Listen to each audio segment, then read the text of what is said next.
tinggal di situ 20 terserah sampai berapa, mungkin sekitar 20 sampai 200. Kamu coba dari studi pustakamu, mereka tuh saja nih selama ini itu mendapatkan air dari mana, tapi cukup studi pustaka aja.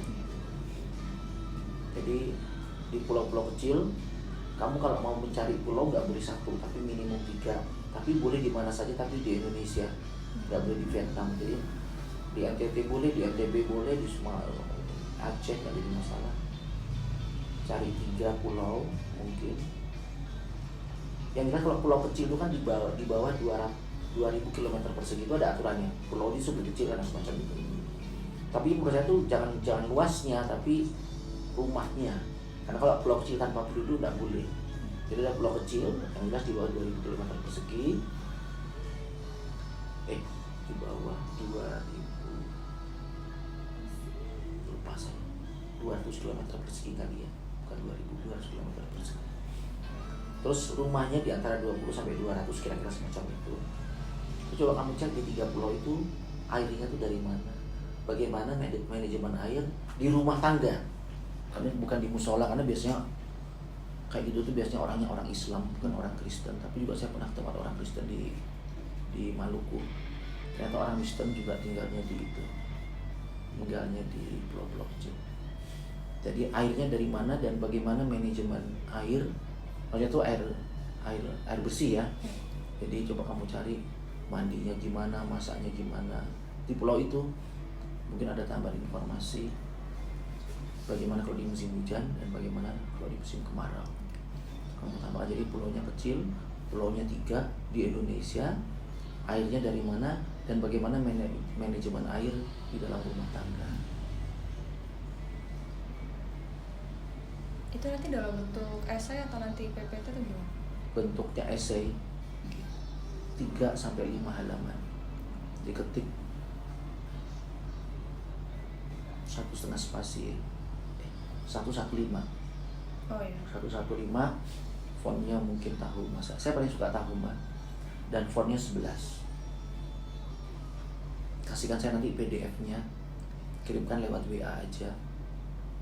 Cuma gini, dari mana airnya, bagaimana manajemen air bersih, termasuk air minum di rumah-rumah tadi itu,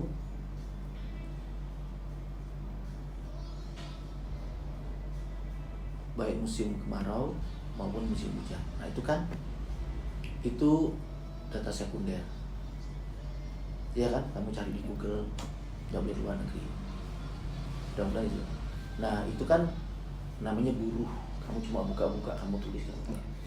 Nah sekarang saya minta untuk berpikir, katakanlah mereka itu di musim hujan aja kekurangan air, untuk air minum aja kurang, apalagi air bersih kan, yang untuk mandi, sikat gigi, keramas dan sebagainya. Mungkin gitu, saya nggak tahu, siapa tahu ternyata. Makanya saya bilang minimum 3 pulau, 4 boleh, 5 boleh, tapi saya rasa 3 ya cukup. Sebutkan pulaunya ada di mana. Bisa jadi di musim hujan saja ini airnya tidak cukup. Karena pun kalau dia punya air hujan, karena pulaunya kecil, dia tidak punya sungai, dia tidak punya danau. Jadi hujan kan mungkin dari rooftop harvesting kan.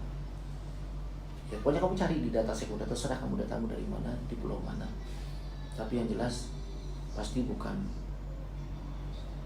apa istilahnya tuh, bukan Gili Trawangan, bukan apa sebelahnya Pulau Komodo itu, yang terkenal banget tempatnya Pak Jokowi sama teman-temannya ke sana itu.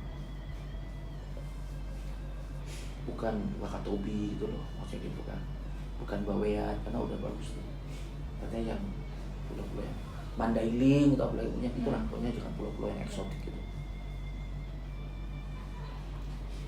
Nah di sisi lain, yang jelas kalau musim hujan kan bisa mandi hujan, airnya bisa dari atap.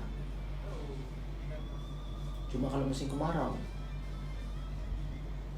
terus ya Allah kan tambah kurang itu loh. Nah di sisi lain, air lautnya tuh banyak banget gitu loh, bening, bukan air laut keruh kayak di Kenjeran, bening tapi asin, ya kan? Jadi mereka karena pulau kecil banyak punya air, cuma air laut ataupun air tanah bisa jadikan asin. walaupun bening. Nah di sisi lain pada musim kemarau mataharinya banyak, mungkin juga mereka punya angin saja. Jadi yang jelas airnya banyak, bening tapi asin.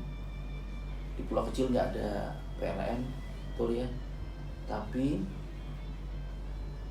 mataharinya banyak, mungkin anginnya juga bagus. Saya nggak tahu kamu cari yang mana boleh, tapi mungkin matahari yang paling bagus, karena kalau angin tuh pasti orang miskin suruh buat kincir angin kan mahal ya.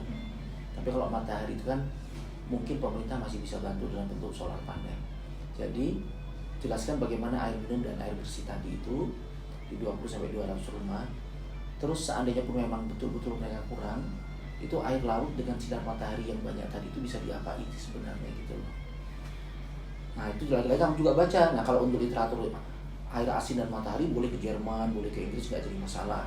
Literatur boleh dari MIT, nggak jadi masalah. Tapi untuk yang pulau tadi itu jelas itu di Indonesia jangan sampai ada rice cooker, terus kan ada microwave kan pasti nggak ada kan. Kamu bayangkanlah kalau kamu saat ini bukan anak orang miskin yang tinggal di pulau-pulau kecil, tapi ada PR. Jadi dua tugasmu, satu bagaimana kalau di 3 pulau yang tadi itu, terus berikutnya ironis gitu loh, punya air banyak tapi asin, bening, itu di situ ada matahari. Nah kamu sebagai orang TL, walaupun kamu mungkin paling banyak tahu koagulasi, populasi, filtrasi itu saja ini tiap nol gitu loh. Masa pakai membran yang reverse osmosis itu kan udah bener ya, tapi terus duitnya sopo, cara merawatnya gimana, energi dari mana gitu. Jadi coba air lautnya itu bening tapi asin, tapi pun kalau ada energi itu tinggal matahari. Jadi solar panel bisa, angin boleh, tapi monggo kamu silahkan. Nah jadi yang sebelah sini bisa pakai literatur asing, tapi yang sebelah sini boleh juga pakai literatur asing, tapi di negara-negara yang sedang berkembang atau underdeveloped countries yang mirip Indonesia, tapi pulaunya harus 3 yang di Indonesia. Nah itu kamu coba tak kasih 1 malam, besok pagi jam 7 apapun hasilmu yang cuma 3-5 halaman, 5 ini sini namanya ini 1 lembar 1 halaman, 5 halaman ya. Kalau ini kan namanya lembar. Kalau ada 1 lembar kan 2 halaman. Nah, saya hanya butuh 3-5 halaman. Jadi 2-2,5 halaman.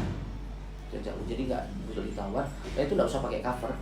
Tinggal nanti kamu kirim ke saya. Kayaknya saya sudah punya NRP-mu. Tapi yang jelas itu nanti jadi attachment kan. Nah filemu nanti itu kalau dikirimkan saya lewat WA itu diawali dengan NRP lengkap dan nama lengkapmu. Jadi saya sudah punya, jadi nanti attachment itu dimasukkan ke dalam PDF itu, kirimkan ke WA saya. Nama filenya NRP-mu yang 5022 berapa itu tadi, tanpa underscore, langsung tanpa dash, lalu kamu tulis nama lengkapmu di belakang. Moza Sopo 3 kata yang ada di nama tadi itu. Kirimkan ke saya. Dan itu tugasmu. Kirimnya besok jam 7 pagi. Ke WA saya cukup. Ada pertanyaan enggak? Oh, mungkin untuk yang sumbernya apakah juga perlu untuk dimasukkan? Cuma ini sumbernya mana? Tapi enggak perlu pakai daftar pustaka. Kalau pakai daftar pustaka nanti. Boleh pakai daftar pustaka? Boleh pakai daftar pustaka. Cuma kalau pakai daftar pustaka terus lembarnya cuma 3 tuh Eman. Jadi kalau mau saya tuh 3 tadi itu karena tanpa daftar pustaka. Tapi karena kamu udah bilang bolehlah. Karena jadi kalau kamu punya pustaka tuh cukup dengan dalam kurung Sujono et al.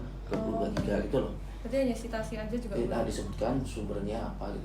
Tapi karena kamu sudah bilang dan itu ide bagus, ya mendingan kamu tulis aja. Tapi kalau gitu ya berarti punyamu bukan jadi 3-5, tapi berarti 4-5. Tapi nggak boleh 6. 4-5 halaman. Oke. Tahoma 1,15 spacingnya. Tahomanya 11, bukan 12, bukan 10. Oke. Apa, Pak? Ya. Karena kalau tak ada nih jam itu.